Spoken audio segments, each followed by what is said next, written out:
Hi hello ಎಲ್ರಿಗೂ ನಮಸ್ಕಾರ. ನೋಡ್ಬೋದು ಫ್ರೆಂಡ್ಸ್, ಹಳೆ ಮೋಟ್ರು ಹೊಸ ಪಂಪು 7.5 HP 12 ಸ್ಟೇಜು ಬಿಡ್ತಾ ಇರೋದು. ಮೊದಲು 10 ಸ್ಟೇಜ್ ಇತ್ತು, ಇವಾಗ 12 ಸ್ಟೇಜ್ ಬಿಡಿಸ್ತಾ ಇದ್ದೀವಿ. ಯಾಕಂದರೆ ಬೇಸಿಗೆ ಟೈಮಲ್ಲಿ ನೀರು ಕಮ್ಮಿ ಆಯಿತು ಅಂದರೆ ಸ್ವಲ್ಪ ಆಳನೂ ಬಿಡ್ಕೋಬೋದಲ್ವಾ, ಆ ಲೆಕ್ಕಕ್ಕೆ 12 ಸ್ಟೇಜು ಬಿಡಿಸ್ತಾ ಇದ್ದೀವಿ. 12 ಸ್ಟೇಜ್ ಬಿಡೋದ್ರಿಂದ ಸ್ವಲ್ಪ ನೀರು ಕಮ್ಮಿ ಬರುತ್ತೆ, ಆಳನೂ ಬಿಡ್ಕೋಬೋದು. ನೋಡ್ಬೋದು ಫ್ರೆಂಡ್ಸ್, ಇಲ್ಲಿ ಮೋಟ್ರ್ ಪಂಪು ಅಡ್ಜಸ್ಟ್ಮೆಂಟು ಬಂದ್ಬಿಟ್ಟು ನಾವು 4ರಿಂದ 5 mm ಕುಣಿಸಿದ್ದೀವಿ. ನೀವು ಕೇಳ್ಬೋದು 4ರಿಂದ 5 mm ಕುಣಿಸ್ಬಾರ್ದಲ್ಲ ಸರ್ ಅಂತ. ಹೌದು, ಈ ಪಂಪ್ ಬಂದ್ಬಿಟ್ಟು 10 mm ಪ್ಲೇ ಇತ್ತು, ಅದಕ್ಕೆ ಅರ್ಧಕ್ಕೆ ಕುಣಿಸಿದ್ದೀವಿ 5 mm. ಅದರಿಂದ ಏನು ಪ್ರಾಬ್ಲಮ್ ಆಗಲ್ಲ, ಆ ರೀತಿ ಅಡ್ಜಸ್ಟ್ಮೆಂಟ್ ಮಾಡ್ಕೋಬೋದು.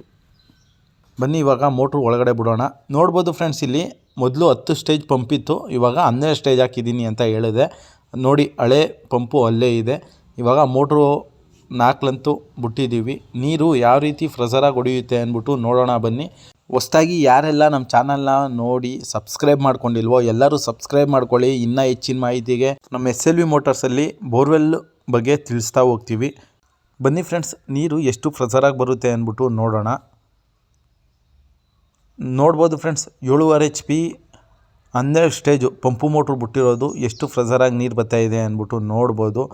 ನಾವು ರೈತರು ಕೇಳಿದೋ ಇಷ್ಟೇ ಫ್ರೆಷರಾಗಿ ಬರ್ತಾಯಿತ್ತಾ ಆವಾಗ್ಲೂ ಅಂತ. ಹೌದು, ಇಷ್ಟೇ ಫ್ರೆಷರಾಗಿ ಬರ್ತಾಯಿತ್ತು ಅಂತ ಹೇಳಿದ್ರು. ನಾನು ಹೇಳೋದೇನಪ್ಪ ಅಂದರೆ ಇಷ್ಟೇ ಫ್ರೆಷರಾಗಿ ಬರುತ್ತೆ 7.5 HP 10 ಸ್ಟೇಜು. 12 ಸ್ಟೇಜು ಸ್ವಲ್ಪ ಕಮ್ಮಿ ಆಗುತ್ತೆ ಅಷ್ಟೇ. ಈ ವಿಡಿಯೋ ಇಷ್ಟ ಆಯಿತು ಅಂದ್ಕೊಂಡಿದ್ದೀನಿ. ಲೈಕ್ ಮಾಡಿ, ಇದೇ ರೀತಿ ಶೇರ್ ಮಾಡಿ, ಸಬ್ಸ್ಕ್ರೈಬ್ ಮಾಡ್ಕೊಳ್ಳಿ.